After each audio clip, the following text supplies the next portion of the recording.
Are you being annoyed by the Systeminfohelper DLL error causing system instability? I'm Sophie Chen, a senior Windows support engineer, and I'll walk you through the diagnostic steps to fix your execution path. While preparing the manual steps for Systeminfohelper, check for an official tool to assist with background synchronization. This is the Systeminfohelper, a specialized localized helper library for the System Information Utility, Systeminfohelper.dll. It provides the localized unmanaged hooks required to aggregate hardware properties from the registry and WMI kernel, facilitating the localized display of CPU, GPU, and motherboard specs.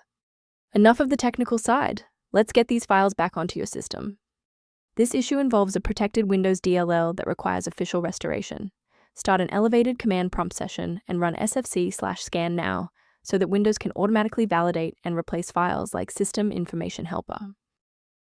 If no luck was had with the redistributable package, we will escalate the fix by performing a targeted reset of the system state. A simple restart can resolve file in use errors that mimic a missing Systeminfohelper message. It's a low-effort step that ensures your operating system starts with a clean execution stack. Don't forget to bookmark the video or give it a like before you restart. It's the fastest way to jump right back into this tutorial after the reboot. If you're still seeing the same problem post-restart, let's escalate our troubleshooting to the next tier. Feel free to pause the video if the next steps come at you too fast. Since that library file is still unresponsive after the restart, we'll run a repair on the coding environment.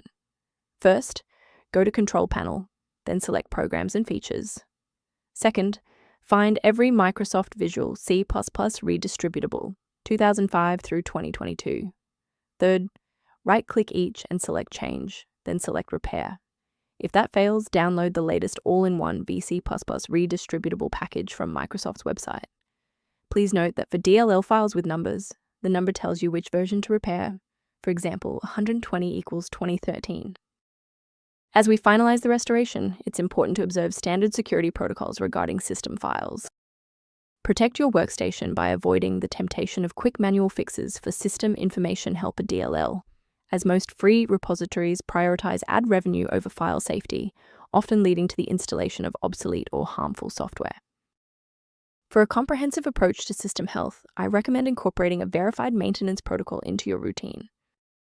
The official utility reference below outlines an approach to managing Systeminfohelper within a Windows library environment. If Systeminfohelper is back online, please consider subscribing.